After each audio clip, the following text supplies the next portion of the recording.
Hello friends. आज का यह इंटरव्यू सिर्फ एक व्यक्ति का इंटरव्यू नहीं है, बल्कि एक ऐसे मिशन की कहानी है जो शिक्षा के माध्यम से समाज में वास्तविक बदलाव लाने का संकल्प लेकर आगे बढ़ रहा है। दोस्तों, हम बात कर रहे हैं सरदार तलविंदर हैप्पी सिंह की और उनके द्वारा स्थापित बाल वीर फतेह सिंह स्कूल की। एक ऐसा विद्यालय जो गरीब और आदिवासी बच्चों के लिए उम्मीद की नई किरण बनकर उभरा है। यहां शिक्षा केवल किताबों तक सीमित नहीं है, बल्कि यह जीवन को दिशा देने का माध्यम भी है। दोस्तों, इस स्कूल में बच्चों को निःशुल्क शिक्षा दी जाती है। जिन परिवारों के लिए रोजमर्रा की जरूरतें पूरी करना भी संघर्ष है, उनके बच्चों को यहाँ सम्मान, सुरक्षा और एक बेहतर भविष्य का अवसर मिलता है। यह संस्था मानती है कि यदि समाज को बदलना है तो शुरुआत बच्चों से करनी होगी। विद्यालय में आधुनिक शिक्षा के साथ साथ भारतीय संस्कृति, सनातन मूल्यों, अनुशासन, राष्ट्र प्रेम और चरित्र निर्माण पर विशेष ध्यान दिया जाता है। यहाँ बच्चों को सिर्फ पढ़ाया ही नहीं जाता, बल्कि उन्हें एक जागरूक, जिम्मेदार और आत्मनिर्भर नागरिक बनाने के लिए तैयार किया जाता है। इसके साथ ही विद्यार्थियों को नशा मुक्त जीवन, सकारात्मक सोच और सामाजिक जिम्मेदारी का महत्व भी समझाया जाता है, ताकि वे भटकाव से दूर रहकर अपने लक्ष्य की ओर आगे बढ़ सकें। दोस्तों, बाल वीर फतेह सिंह स्कूल आज उन सैकड़ों परिवारों के लिए आशा का केंद्र बन चुका है। जहां कभी भविष्य अनिश्चित था, वहां अब आत्मविश्वास और सपनों की स्पष्ट दिशा दिखाई दे रही है। यह स्कूल सिर्फ एक भवन नहीं, बल्कि एक संकल्प है, शिक्षा के माध्यम से समाज की नींव मजबूत करने का संकल्प। और यदि आप भी सामाजिक परिवर्तन के महाकुंभ में अपना योगदान देकर भागीदार बनना चाहते हैं, तो आप भी इस मिशन से जुड़ सकते हैं, क्योंकि बदलाव सिर्फ देखने से नहीं आता, बदलाव का हिस्सा बनने से ही बदलाव आ पाता है।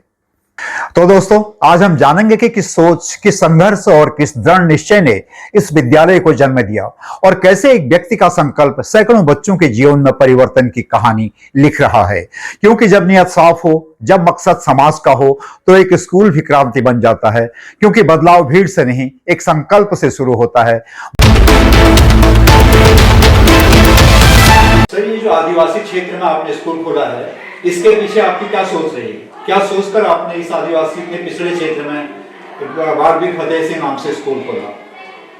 सिर्फ एक ही सोच रही, वो सोच है सेवा, समाज सेवा। उन लोगों की जिनके पास बहुत ही कम डेवलपमेंट पहुंची है, वहां जाकर इन लोगों को जागरूक करना, प्रकृति के बारे में बताना, देश के बारे में बताना, इनकी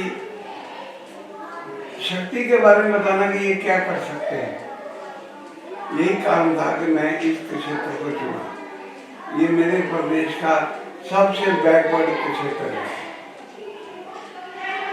सर, ये स्कूल का नाम आपने बाल वीर फतेह सिंह विद्यालय रखा है, जो कि हमारे साहिबजादे थे। तो उनके संस्कारों से यहाँ के जो बच्चे पढ़ रहे हैं, उनके उन संस्कारों से इनको भी कुछ सबक मिल रहा है? यहाँ के बच्चों को मिल रहा है, हम बता भी रहे हैं। अब तो सरकार ने इनको वगैरह स्कूल के सिलेबस में भी उनका इतिहास लिखित किया है, लिपित किया है।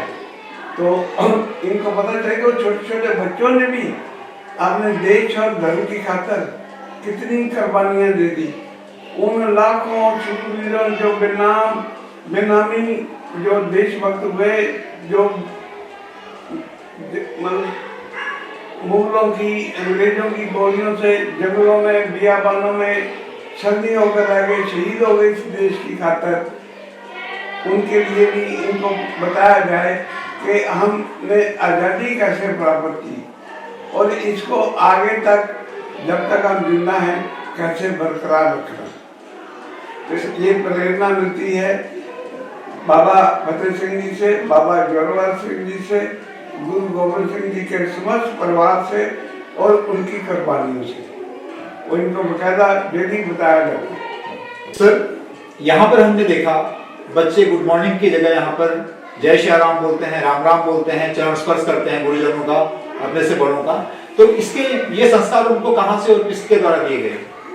यही तो हमारी संस्कृति है। गुड मॉर्निंग हमारी संस्कृति का हिस्सा नहीं है। आज जुग से हम भी राम राम करते आ रहे हैं। सीताराम कहते थे, हर एक क्षेत्र में अलग अलग है। कोई जय श्री राम बोलता है, कोई जय श्री राम बोलता है, कोई सीताराम बोलता है, कोई राम राम बोलता है, कोई हरे कृष्ण बोलता है। कि ये हमारी संस्कृति का हिस्सा है, तो हम आने वाले समय में इनको संस्कृत सिखाने का भी प्रयास कर रहे हैं। अपनी संस्कृति से जुड़े, अपनी जड़ों से जुड़े और देश को प्रगति के पथ पर लेकर आए। सर, सुना है जैसे कि हम लोग यहाँ पर आए हुए हैं, आसपास के जितने भी स्कूल्स हैं उन स्कूल में ये सुविधा नहीं है, चाहे वो सरकारी हो चाहे प्राइवेट हो, जैसा कि वीरबाल फतेह सिंह विद्यालय में दी जा रही है। यहाँ के बच्चों को क्या कुछ खास सिखाया जा रहा है? यहाँ इनको हर तरह की सुविधा दी जा रही है। बहुत अच्छे हवादार साफ सुथरे कमरे हैं और शौचालय वगैरह है, शुद्ध पानी दिया जा रहा है। शौचालय बहुत साफ सुथरे बनाए गए हैं इनके लिए, ताकि इनके अंदर एक स्कूल के जाने में, पढ़ने लिखने में ये अपने आप में गर्व महसूस करें। इनको गर्व की अनुभूति होनी चाहिए ताकि स्कूल में बढ़े, आगे अपने देश और समाज के लिए भी एक अपना उदाहरण पेश करें। सर, जो बच्चे यहाँ पर आते हैं, मैंने देखा अधिकांश आदिवासी के बच्चे हैं, गरीब वर्ग के बच्चे हैं, जो कि स्कूल की फीस अफोर्ड नहीं कर पाते हैं, यूनिफॉर्म नहीं खरीद पाते हैं, स्टेशनरी नहीं खरीद पाते हैं। तो बहुत सारे ऐसे बच्चे हैं। ये आपको प्रेरणा कैसे मिली इसकी कि मुझे ये करना चाहिए? यही करना मुझे मेरी संस्कृति, मेरे माता पिता ने दी, मेरे दोस्तों मित्रों ने भी प्रेरणा दी, जिनसे बड़े बुजुर्गों से जो सीखा कि सेवा ही परम धर्म है, उसी को अपनाकर अब चल रहा हूँ। मेरे जिन बच्चों के पास कुछ नहीं, उनको हम सब दे देते हैं। विद्या वैसे में हम निःशुल्क पढ़ा रहे हैं यहाँ पे, और कोई पैसा नहीं देता।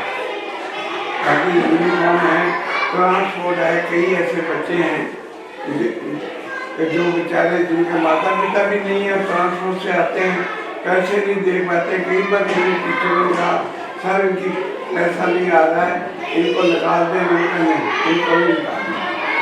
हम इन्हीं के लिए तो बैठे हैं, हमें मालूम नहीं मिल सकते, इनको नहीं आने दो। शिक्षा इनका अधिकार है और हमारा धर्म है, तो हम इसी हिसाब से उनको बिल्कुल निःशुल्क आना जाना, वर्दी, जूते, किताबें सब फ्री में देते हैं। सर, जो बच्चे यहाँ पर पढ़ रहे हैं, आपको उनका भविष्य कैसा नजर आता है? जैसे संस्कार आप उनको दे रहे हैं, कैसा फ्यूचर नजर आता है आपको? मुझे बहुत अच्छा फ्यूचर नजर आता है। उनमें एक सेंस ऑफ प्राइड भी महसूस करता हूँ। बहुत गर्व से वो स्कूल में घूमते फिरते हैं, बड़े खुश देखता हूँ कि जब खेल रहे होते हैं, एक दूसरे से बात कर रहे होते हैं, तो इतना अच्छा स्कूल देखकर उनके चेहरे से वो गर्वता देखने को मिलता है।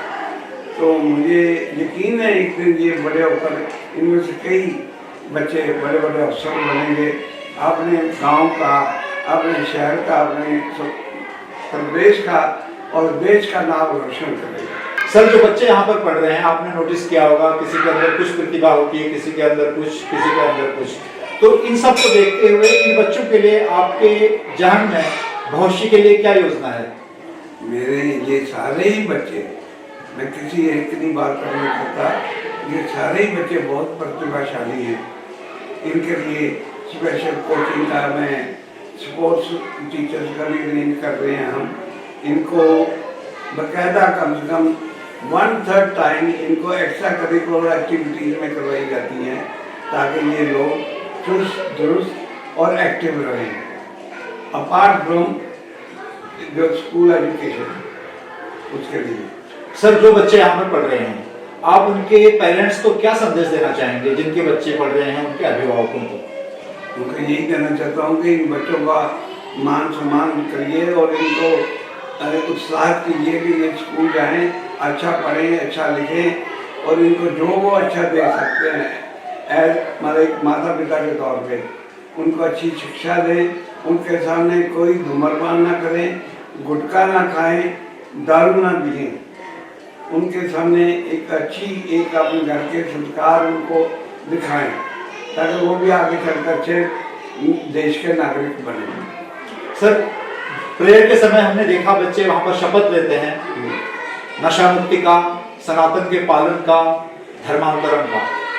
ये आपके दिमाग में ये सोच कैसे आई कि बच्चों को हम ये शपथ नित्य ग्रहण करवाएं? वो इसलिए कि हमने अपने जीवन काल में ये अनुभव किया कि बहुत सारे ऐसे दूसरे धर्मों के लोग, दूसरे समाजों के लोग आके एक हिंदू समाज को बिगाड़ने की कोशिश कर रहे हैं। हिंदू धर्म के बच्चे बच्चियों को धर्मांतरण की ओर प्रेरित करते हैं। तो वो जो भावना है वो कभी इनके मन में ना आए, इसलिए शुरू से ही इनके दिल में वो भावना कर रहे हैं कि कभी धर्म परिवर्तन नहीं करेंगे। हमेशा सनातनी पैदा हुए हैं, सनातनी ही मरेंगे, सनातन के लिए ही जिएंगे, सनातन धर्म के लिए ही मरेंगे। ये भावना इनके मन में कूद कूद कर बड़ी होनी चाहिए। और बच्चों से आप क्या कहना चाहेंगे सर? बच्चे बड़े लगन से, मन से अपना पढ़े लिखे, साफ सुथरा वातावरण रखें। गांव और समाज में ये देखेंगे साफ सफाई होनी चाहिए, माता पिता का कहना माने और माता पिता को भी समझाएं, क्योंकि कईयों के माता पिता पढ़े लिखे नहीं हैं। अगर जो आप स्कूल में सीखते हो अच्छी बातें, वो माता पिता के साथ भी जाके शेयर करें, हैं, ताकि वो भी आपको और आगे बढ़ने के लिए प्रेरित कर सकें।